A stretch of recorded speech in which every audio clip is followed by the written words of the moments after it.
这是俞飞鸿掏光家底自编自导的一部电影，却成了国内影史最大的冤案。上映后差评如潮，票房惨淡，结果在10几年后的今天，却被无数人奉为古装爱情片的天花板。故事发生在民国时期，小玉随丈夫来到山上的一处宅院，这里本是一座寺庙，50年前的一场大火把这里燃烧殆尽。后来房主在荒废的寺庙盖起庭院，院子里的银杏树引起了小玉的注意，仿佛有种阔别千年的亲切感。经好友介绍，这棵树已有上千年的历史。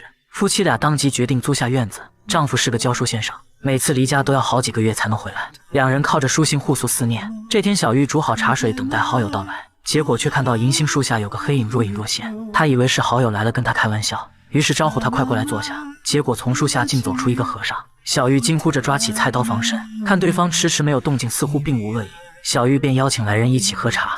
不管你是谁，既然来了，就请出来喝杯茶吧。你真的不害怕了吗？我与你无冤无仇，我想你也不至于要害我。两人在石桌前坐下，和尚告诉小玉自己在等一个人。阿明从小父母就被仇家所杀，哥哥为了报仇忍辱负重，带着一帮兄弟在山上安营扎寨壮大实力。最终哥哥为父母报了仇，混战中仇家6岁的孩子被掩护逃走。得知对方和弟弟同岁，哥哥动了恻隐之心，尽管手下极力劝阻斩草要除根，可哥哥还是放走了那个孩子。他认为一个6岁的孩子就算逃了出去，在这深山老林里也活不了几天。说完便命令手下撤退。因为父母不在，哥哥对阿明十分疼爱，从小到大想要什么就给什么。他特意找来教书先生给弟弟上课，希望弟弟长大不再卷入江湖恩怨之中。哥哥也会教阿明骑马射箭，但也只是为了强身健体。转眼阿明在哥哥的庇护下长大成人。自从上次报仇过后，为了防止仇家寻仇，哥哥很少下山，但每年农历的3月初3，他都会乔装打扮下山赶集。这是镇上1年1度最热闹的赏花节。哥哥下山的路线十分隐秘，只有几个兄弟和阿明知道。这天又到了3月初3，哥哥像往常一样下山赶集，阿明闲来无事便骑马来到林中打猎。这时一阵悠扬的笛声引起他的注意，阿明循着笛声来到山顶，只见一红衣女子坐在崖边，回眸间阿明被眼前的女子深深吸引，他平生第一次有了心动的感觉。讲到这里，门外传来好友的声音，小玉转头却已不见和尚的身影。好友边走边抱怨说，真是活见鬼了，明明看到了院门，却怎么也走不到。小玉告诉好友，自己对这里有种似曾相识的感觉，她曾不止一次的做梦梦到过这里，同样的银杏树，同样的石桌石凳，自己煮好茶在等人，只是不记得在等谁。好友走后，小玉再次煮好茶水来到院中，和尚也从树下走了出来。小玉询问他没有讲完的故事，原来红衣女子名叫阿九，阿明不知该怎么表白，于是便把阿九强行掳回了寨子。起初阿九极力反抗，不吃不喝，时间久了他便不再挣扎，只是面对阿明他始终不愿说话，每天都在绣着杜鹃花。有时他也会来到山顶，呆呆地望着山的那头直到日落，而阿明则在一旁默默看着阿九。他发誓一定要娶了眼前心爱的姑娘。哥哥让手下去山下打听，可附近并没有丢失的妻儿姐妹。看着阿九的笛子，哥哥若有所思，一种不祥的预感涌上心头。可看到弟弟这么喜欢他，哥哥最终还是答应了这门婚事。阿明满脸欢喜，可阿九却依旧冰冷。知道阿九喜欢杜鹃，阿明便采来摆满整间屋子。等到秋天杜鹃凋落，阿明就让人把绢布染成红色，做成杜鹃花的样子送给阿九。这一刻，阿九的眼中多了一丝感动，他起身给阿明倒了一杯茶。两人就这么坐着，不知过了多久，阿九突然开口说话：“茶凉了，我再去给你续上吧。”这是阿九对阿明说的第一句话，也让阿明看到了希望。他相信自己的努力终会得到回报。这天，阿明为阿九画了一幅画，画中的阿九是笑着的。阿明希望阿九看到以后也能笑，可阿九只看了一眼就瞥向一旁。茶凉了，我再去给你续上吧。自从阿九来到寨子，便再没有吹过笛子。阿明想让他再吹上一次，可阿九吹到一半却再次说道：“茶凉了，我再去给你续上吧。”阿明不解阿九为何总对自己说同一句话。后来哥哥从山下劫来一匹白马，阿明觉得阿九一定喜欢，于是便带着他在草原上驰骋。这是阿明最开心的时光，可阿九的脸上却挂满泪水。曾经的回忆历历在目，那是一对兄妹在森林被野狼追赶，这时他们看到一匹白马，哥哥带着妹妹跳上马背。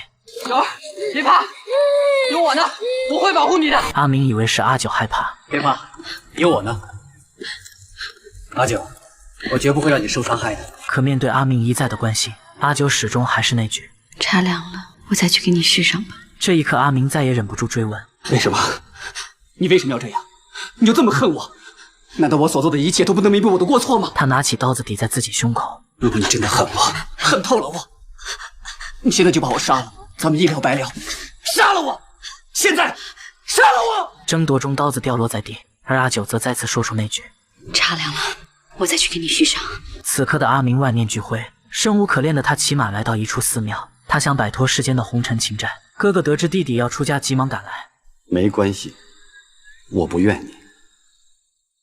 从小你喜欢什么，想要什么，我都尽力满足你，所以这次也不例外。不过别说你当了和尚，你就是做了鬼，你也是我的弟弟，我的亲弟弟，这一点是任何人也无法改变的。哥哥说他会经常来看阿明，直到有一天确认阿明是过得好的，他才会放心。此后阿明便开始了自己出家的生活。某天阿九也来了，阿明看到后却将他拒之门外，可阿九并没有走，他在附近的茅草屋住了下来。接下来的日子，阿九每天会给阿明送来茶水，可阿明却对他视而不见，两人擦肩而过，形同陌路。终于有一天，阿明忍受不了折磨，将茶水打翻在地。阿九蹲下身，不顾疼痛，用手拾起碎片。阿明见状有些动容，他扯下僧袍为他包扎。此后阿明不再拒绝阿九的茶饭。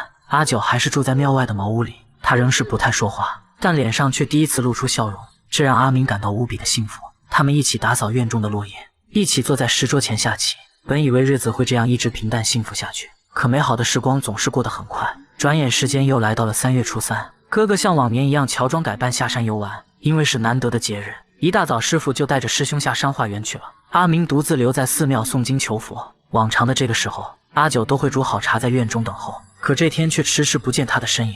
就在阿明疑惑的时候，阿九神色慌张地赶了过来，他让阿明跟自己离开这里。阿明觉得突然不知该如何回答。这时哥哥身受重伤被搀了进来，阿明知道哥哥干的是危险行当，但没想到这一天来得这么快。原来哥哥下山时遭到埋伏，可这条密道只有阿明和他的随行知道，那几个人都是哥哥出生入死的兄弟。阿明想不通到底是谁出卖了哥哥，哥哥让阿明不要难过，不要为自己报仇，一报还一报，到我这儿就算扯平了。说完，哥哥把阿九叫到身边，你答应我，要让他活着出去。哥，你答应我。阿九点点头。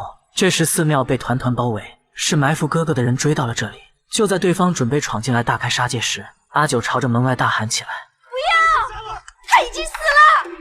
九儿，你赶紧出来，我要把这庙烧了，一个活口也不留。哥，你答应过我要放过他的。阿明此时才明白是阿九出卖了哥哥。原来当初哥哥放走的6岁男孩，怀里还抱着一个刚出生的女婴，兄妹俩在森林里长大，为的就是今天的复仇。从阿明遇到阿九开始，这一切都是他们计划好的，而哥哥也早已知晓阿九的身世，但为了阿明，他还是笑着为两人举办了婚礼。得知真相的阿明愤怒用枪指着阿九，却迟迟下不去手，他一把将阿九推倒在地。其实阿九已经爱上了阿明，只是仇恨让他不得已变得冰冷。今生今世，